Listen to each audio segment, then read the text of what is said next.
நெல்லை அரோமாவை subscribe பண்ணாதவங்க கீழே இருக்கிற ரெட் கலர் பட்டனை பிரஸ் பண்ணி சப்ஸ்கிரைப் பண்ணிக்கோங்க. அப்படியே அது பக்கத்துல இருக்க பெல் ஐகானையும் கிளிக் பண்ணிக்கோங்க. நான் எப்ப வீடியோ போட்டாலும் உடனுக்குடனே உங்களுக்கு வந்து சேரும். Welcome to Nellai aroma. இன்னைக்கு நம்ம நெல்லை அரோமால பார்க்க போறது ஒரு டெலிஷியஸான எம்மியான ரெசிபி, சீஸ் பால். குழந்தைங்களுக்கு ரொம்ப பிடிக்கும். இப்போ இந்த சீஸ் பால் எப்படி செய்யலான்னு பார்க்கலாம். இதுக்கு நான் ஒரு 3 உருளைக்கிழங்க வேக வச்சு நல்லா மசிச்சு வச்சிருக்கேன். இது கூட ஒரு 1/4 கப் பொடியை நறுக்கின கொத்தமல்லி, 1 டீஸ்பூன் சில்லி ஃப்ளேக்ஸ், ஒரு பாதி டீஸ்பூன் ஒரிகானோ. இது வந்து சூப்பர் மார்க்கெட்ல கிடைக்கும், இட்டாலியன் ஹெர்ப். கொஞ்சமா சால்ட், இதுக்கு தேவையான அளவு உப்பு போட்டுக்கலாம். உப்பு பார்த்து போட்டுக்கோங்க. அப்புறமா கொஞ்சம் சீஸ், துருவன சீஸ், எந்த சீஸ்னாலும் மொசரல்லா, அப்படி இல்லைன்னா செட்டார்.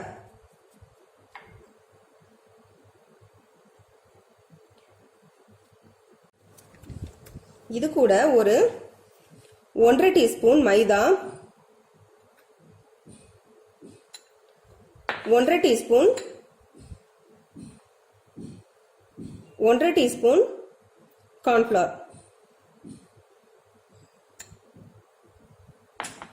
இதெல்லாம் சேர்த்து நல்லா மிக்ஸ் பண்ணிக்கலாம். இப்போ இதை வந்து நல்லா பிசைஞ்சு எடுத்தாச்சு. இப்போ கையை கொஞ்சம் கிரீஸ் பண்ணிக்கோங்க, கொஞ்சம் எண்ணெய் தடவிக்கோங்க கையில.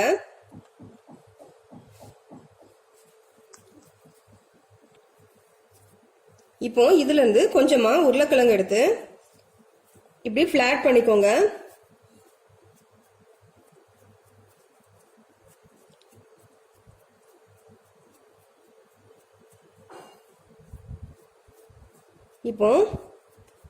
இப்போ இதுக்குள்ள கொஞ்சம் சீஸ் கியூப்ஸா இருந்தாலும் பரவாயில்ல, இல்லாட்டி துருவினதுனாலும் பரவாயில்ல, அதை வச்சு ஸ்டஃப் பண்ணிடலாம்.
இப்போ நம்ம சீஸ் வச்சு அந்த ஸ்டஃப் பண்ணி இந்த பால்ஸ் எல்லாம் ரெடியா இருக்கு.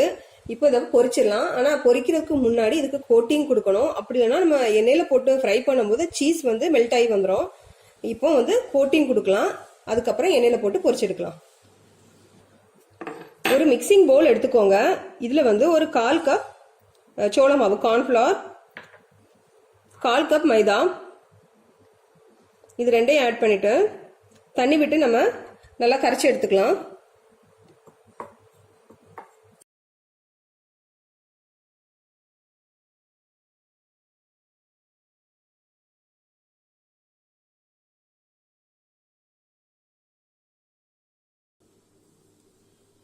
இப்போ இந்த பேட்டர் ரெடி ஆயிடுச்சு. அப்புறமா பிரெட் கிரம்ஸ், நம்ம அந்த சீஸ் பால்ஸை இதில் டிப் பண்ணி அந்த பிரெட் கிரம்ஸில் புரட்டி எண்ணெயில் பொரிச்சு எடுத்துலாம். பிரெட் கிரம்ஸ் இல்லைன்னா நீங்கள் ரஸ்கை பொடி பண்ணி எடுத்துக்கோங்க. இப்போ அந்த பால்ஸை இதில் டிப் பண்ணி அதில் புரட்டி வச்சிடலாம்.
இப்போ பால்ஸ் எல்லாம் நல்லா ரெடியா இருக்கு பொரிக்கிறதுக்கு. கடாய் அடுப்புல வச்சு கடாய் சூடானதும் நம்ம அதுல முதல்ல எண்ணெய் விட்டுறலாம்.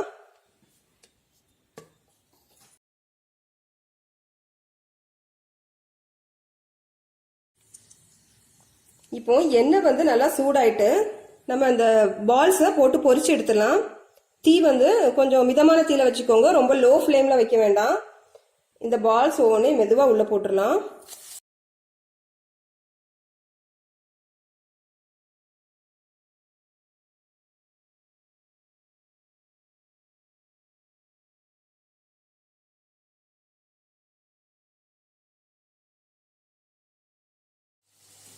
இது ஒரு பக்கம் நல்லா ப்ரௌன் ஆனதும் நம்ம திருப்பி போடலாம். ரொம்ப டெலிகேட்டானது இது, அதனால கவனமா திருப்புங்க. உள்ள ஃபுல்லா சீஸ் ஸ்டஃபிங் இருக்குது, கொஞ்சம் பிஞ்சிட்டுனாலும் போதும், எல்லாம் வெளியே கொட்டிடும். அதனால கொஞ்சம் கேர்ஃபுல்லாவே இதை திருப்பி போடுங்க.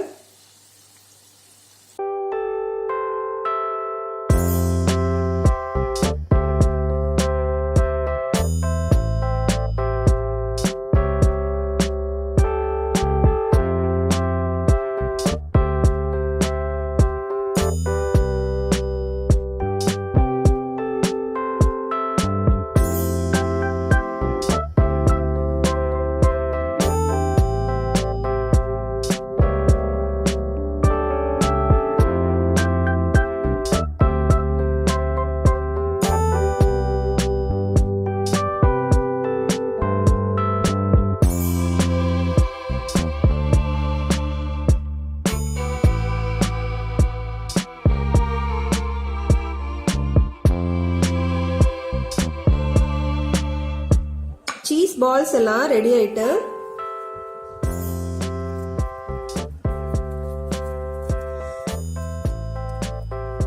வாவ், பார்க்கவே சூப்பரா இருக்கு. கண்டிப்பா நீங்க ட்ரை பண்ணி பாருங்க, குழந்தைங்களுக்கு ரொம்ப பிடிக்கும். இந்த வீடியோ பிடிச்சிருந்தா லைக் பண்ணுங்க, ஷேர் பண்ணுங்க, நெல்லை அரோமாக்கு சப்ஸ்கிரைப் பண்ணுங்க. தேங்க்யூ.